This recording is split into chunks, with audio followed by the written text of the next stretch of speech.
हमारी संस्कृति, हमारे संस्कार सदा रहें हमारे साथ। सब्सक्राइब करें तिलक। याद है मैंने एक दिन तुम्हें कहा था कि जिस दिन तुम्हारे प्राणों के बलिदान से पांडवों का भला हो सकेगा, उस दिन मैं स्वयं तुम्हें बलिदान का रास्ता दिखाऊंगा। आज वो दिन आ गया है। मेरे बलिदान का समय आ गया है। हाँ घटोत्कच, तुम्हारे प्राणों के बलिदान का समय आ गया है, इसीलिए मैंने तुम्हें यहां बुलाया है। कर्ण के दिव्यास्त्रों के भंडार में देवराज इंद्र की प्रदान की हुई अमोघ शक्ति भी है, जिसका आज वो अर्जुन पर प्रयोग करना चाहता है। और तुम अच्छी तरह से जानते हो कि अर्जुन के वध का अर्थ है पांडवों की पूर्ण रूप से पराजय। नहीं, मैं पांडवों को पराजित नहीं होने दूंगा। आप बताइए, मुझे क्या करना होगा? पार्थ, जोश और क्रोध भावुकता की नदी की ऐसी धाराएं हैं जिनमें बहकर योद्धा अपनी दिशा खो देता है और फिर जल्दबाजी में वो ऐसे काम कर बैठता है जो उसे नहीं करना चाहिए। भ्राताश्री, मैं आपकी चिंता को समझता हूं, परंतु आपको चिंतित होने की कोई आवश्यकता नहीं है। आप यह समझते हैं कि मैं जोश में अपने आप पर काबू नहीं रखूंगा? हां, वरना मैं तुम्हें यहां समझाने क्यों आता?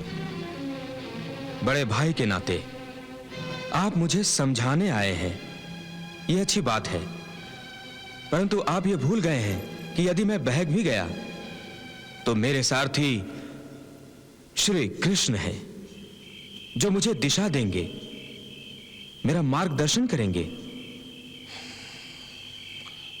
हां, यह भूल तो हो गई, पर आपकी यह भूल मुझे बड़ी प्यारी लगी। युद्ध भूमि पर आपका इतना प्यार मुझे पहली बार देखने को मिला।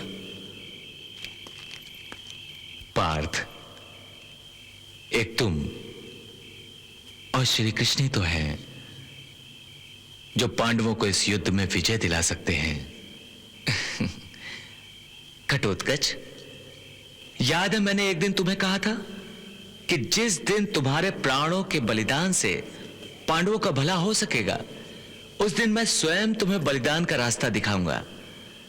आज वो दिन आ गया है। मेरे बलिदान का समय आ गया है। हाँ घटोत्कच, तुम्हारे प्राणों के बलिदान का समय आ गया है, इसीलिए मैंने तुम्हें यहां बुलाया है। कर्ण के दिव्यास्त्रों के भंडार में देवराज इंद्र की प्रदान की हुई अमोघ शक्ति भी है, जिसका आज वो अर्जुन पर प्रयोग करना चाहता है।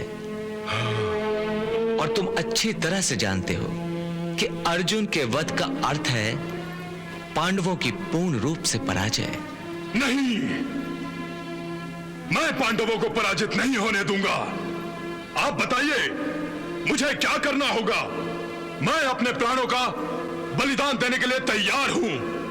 हां, आज तुम्हें अपनी संपूर्ण शक्तियों का प्रयोग करना है, यहां तक कि अपनी मायावी शक्तियों का भी। कौरवों की सेना में भगदड़ और हाहाकार मच जाना चाहिए।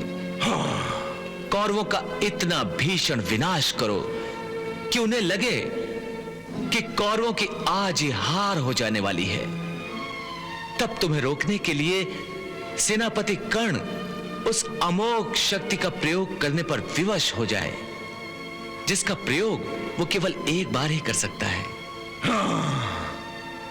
घटोत्कच, याद रहे, यह शक्ति अचूक है और जिस किसी पर इसका प्रयोग किया जाता है उसका वध अवश्य हो जाता है। इसलिए आगे बढ़ने से पहले इस बात का निश्चय कर लो कि आज धर्म पर तुम्हें अपने प्राण निछावर करने पड़ेंगे। प्रभु, मृत्यु तो एक दिन अवश्य आएगी, परंतु मृत्यु का बार बार ऐसा अवसर नहीं आता इसलिए इसे मैं अपना सौभाग्य समझकर अपने प्राणों की बलि चढ़ा दूंगा। आप निश्चिंत रहिए प्रभु, मैं कौरव सेना में प्रलय मचा दूंगा और कर्ण को मेरे शरीर पर उस अमोघ शक्ति का प्रयोग करने के लिए विवश कर दूंगा। आप केवल मुझे आशीर्वाद दीजिए कि मेरे प्राणों का बलिदान सफल हो जाए, इस बलिदान का उद्देश्य पूरा हो और धर्म की विजय हो।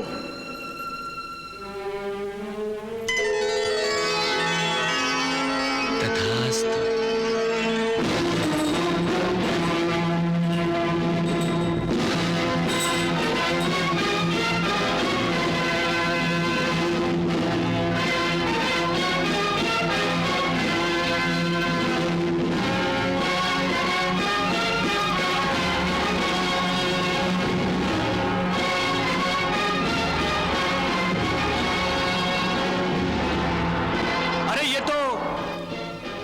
पांच पतियों की पत्नी है।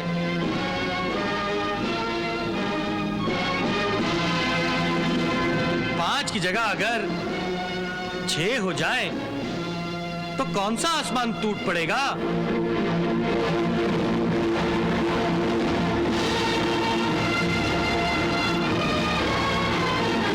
अरे सूत पुत्र, अरे जरा अपने मित्र से तो पूछो कि वो अधिरथ का पुत्र है या किसी और का। मैं किसी और का पुत्र नहीं हूं राजकुमार भीम। तुम कौंतेय हो, तुम पांडव हो और पांचों पांडव तुम्हारे भाई हैं।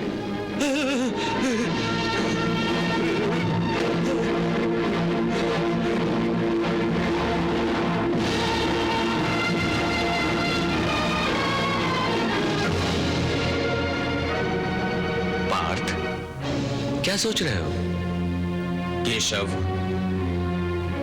मैं सोच रहा था कि आज ही कर्ण का वध करके इस युद्ध को समाप्त कर दूं। आज हमारी जीत निश्चित है। नहीं पार्थ, मैं तुम्हें इतनी जल्दबाजी नहीं करने दूंगा। क्यों केशव? तुम इसकी चिंता मत करो। कर्ण को एक दिन के लिए रोकने के लिए पांडवों में योद्धाओं की कमी नहीं है। नकुल सहदेव हैं, भीम भैया हैं, कोई भी उसे ललकार कर उसके बढ़ते हुए पैरों पर बेड़ियां डाल सकता है। भांजे, पांडवों की सेना को देखकर ऐसा लग रहा है कि अंगराज कर्ण के हाथों मरने के लिए मेला लग गया है। अवश्री, क्यों आप कर्ण के हाथों पांडव सेना की हत्या करवाना चाहते हैं? आखिर में हमको ही इन सब की सामूहिक चिताएं जलाने का कष्ट उठाना पड़ेगा। इससे तो अच्छा है कि कर्ण सीधे सीधे अर्जुन का वध कर दे, सारा झगड़ा ही नष्ट हो जाएगा। अर्जुन का वध हो जाने के बाद हम पांडव सेना को चुटकियों में हरा सकते हैं, चुटकियों में। अवश्य भांजे, अवश्य। पहले अपने सेनापति को युद्ध आरंभ करने का आदेश तो दो। सेनापति कर्ण, आज्ञा युवराज। युद्ध आरंभ करने का संकेत तो दो। जो आज्ञा युवराज।